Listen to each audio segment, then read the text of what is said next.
Hello friends, बरायबाय Bodo Job Info official YouTube channel आसा खालामो गासैबो नोंथांमोना मोजां दङ। दा फाइनाली ग्रेड 4 एग्जाम फैगासिनो दङ। बेनो जाबाय नोंथांमोननि क्लास 11 नि फार्स्ट लेभेल, 10 फार्स्ट लेभेल एबा एचएस फार्स्ट लेभेलनि सायाव आरो बे एग्जामा कन्डाक्ट जानो थांगासिनो दङ 27 अक्ट'बराव सानडेआव नोंथांमोना एग्जाम होनो मोनसिगोन।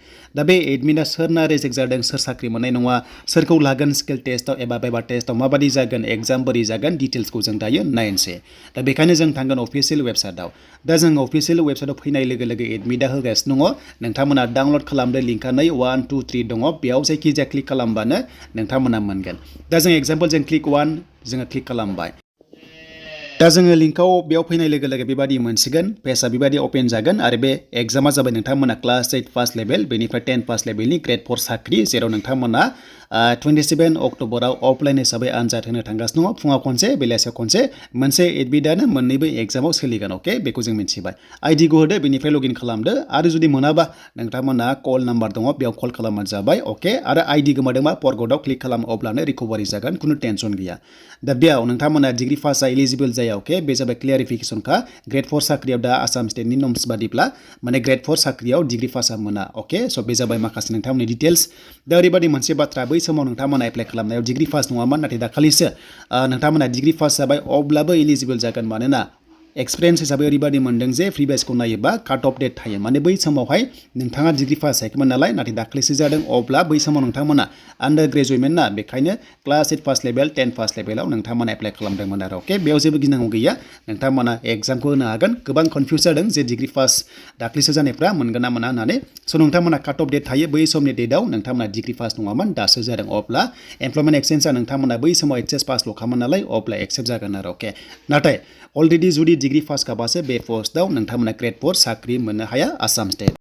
दा बेखौ जों नायनोब्ला अफिसियेल नटिसखौ नायमारथारसै जे नंगौना नंमारा बाथ्राया। जों अफिसियेल लाइभ नायगोन, बेखायनो बे क्लास 8 लेभेल 10 फार्स्ट लेभेलाव एचएस पासआ एप्लाइ खालामनो हागोन ना हाया, एबा साख्रि मोनगोन ना मोनमारला गोबांथार गिनाय जागासिनो दङ। मानोना गोबां माखासे क्राइटेरिया लाखिदों आरो जुदि गोरोन्थि मावोबा जेलबो जागोन, बेखौ बुंखादों। दा बेखायनो जों अफिसियेल नटिसखौ नायमारसै जे बेयाव मा लिरमारदों। अफिसियेल नटिसआ जों गाहायाव मोनगोन। दा बेयाव नोंथांमोना डाउनलडआव क्लिक खालामनांगोन आरो खालामनाय लोगो लोगो नोंथांमोननि पेजआ बा पिडिएफ फाइलआ बेबायदि गेवना फैगोन। देन बेनिफ्राय नोंथांमोना मोनबाय नै।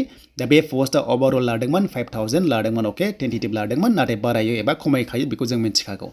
देन बेखौ नायोब्ला जों सिगांनिखौ नायगोन फार्स्टआव, बेनिफ्राय जों लास्टनि नटिसखौबो नायगोन। दा नोंथांमोना टटेल पस्टआ बेबादि दङमोन 12,000, बिनि गेजेराव माखासे बाहागो रानदों। दा नाम्बार 1 2 3 दङ। अके, बेनो जाबाय एचएसएलसी एबा मेट्रिक पासनि साख्रियाव 1060 पस्ट लाखिदोंमोन। प्लास जायफ्रा 10 पास खालामबावनानै आइटिआइ दंबावो, नोंथांमोना आरोबाव 1990 पस्ट मोनदों। अके, बेखौ नायदों, डाबल चान्स दं जायफ्रा आइटिआइ दङ आरो। आरो जायफ्रा मेट्रिक फेल एबा आन्डार मेट्रिक एबा क्लास 8 पास नोंथांमोना 10 पास लेभेलाव खालामनो हायासै, खालि 3 नाम्बारावल' नोंथांमोना खालामनो हादों। बेखायनो चान्सआ बारा 1950 पस्टखौ बेयाव होदों, नोंथांमोना मोनदों नै। आरो बारायना होबावबाय, नोंथांमोना गोदान नटिसआव मोनगोन जायफ्रा क्लास 8 पास एबा 9 पास नोंथांमोना नैबे 3 नाम्बाराव खालामनो हादों। अके, जास्ट नोंथांमोना 10 पासाव खालामनो हाया।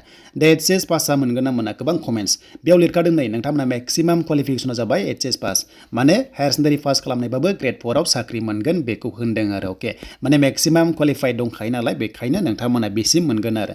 नाथाय डिग्री पासआ बे पस्टआव इलिजिबल जाया। एमप्लयमेन्ट एक्सचेन्जआव नोंथाङा गोदोनो जुदि डिग्री पास जाखाबायबा, अफिसियेल नटिस ओंखारनाय सिगां डिग्री पास जाखाबायबा, बे पस्टआव नट इलिजिबल। आरो बिनि डिग्री पास जायै समावसो नोंथांमोना होदोंबा बेयाव इलिजिबल जागोन आरो। बेखौ जों मिथिबाय। दा फैबाय जोङो लास्टआव सेलेक्सन प्रसेसआ मारै जामारगोन। दा खननै फेज दङ। दा फार्स्टआव 135 नि आनजाद जागोन नोंथांमोना। अके, दा बिनि काट अफआ 1995 जास्ट जों कमन लाथ'बाय एग्जाम्पल महरै। बे जाबाय मोनसे कमन काट अफ प्लास इन्टारभिउ दङ। इन्टारभिउ मिन्स मा, नोंथांमोनखौ भाइभा टेस्ट लागोन। बेयाव 5 नङाबा 10 नाम्बारनि जागोन आरो बेयाव नोंथांमोननिया फार्स्टनि रिटेन एग्जामजों आरो नैबे इन्टारभिउजों दाजाबनानै मोनसे काट अफ ओंखारगोन। होमबासो नोंथांमोना लास्टआव फाइनेल सिलेक्सन जागोन आरो। बेखौ जों मिथिबावबाय। दा एग्जाम्पल 90 मोनबाय फार्स्टआव, देन बेनिफ्राय 5 मोनबाय, देन 95आव मिनिमाम काट अफ थांबाय, नाथाय 110 नि बाराबो थांनायनि चान्सआ दंसै आरो। स' दानिया लास्टलि बेनो जाबाय फाइनाल अफिसियेल नटिस। पस्टआ बारायबाय, जास्ट 23 बारायदों। जों दहाय मोनदोंमोन 5000, नाथाय दायो 23 बारायबाय, 5023 खालामबाय। पस्टखौ बाहागो रानबावबाय। ग्रेड 4 आव नोंथांमोननि क्लास 8 लेभेलाव पस्टआ जाबाय 2102 भेकेन्सिस बेयाव खालामबाय। माने जों मोनदोंमोन 1950 मोनदोंमोनना, बारायना होबाय क्लास 8 पासफोरनि थाखाय। दा चान्सआ बेनो 10 पास लेभेल, एचएस लेभेल बा नोंथांमोना क्लास 8 लेभेल, बेयाव नोंथांमोननि साख्रिया जागोन आरो। दा बेनोमोन गासैबो, नोंथांमोना बुजिबाय, क्लियार जाबाय। आरो जायफ्रा भिडिअ नायनानै मोजां मोनबाय, लाइक कमेन्ट शेयार आरो जायफ्रा चेनेलखौ दा साबस्क्राइब खालामनानै नोंथांमोना लानो हागोन।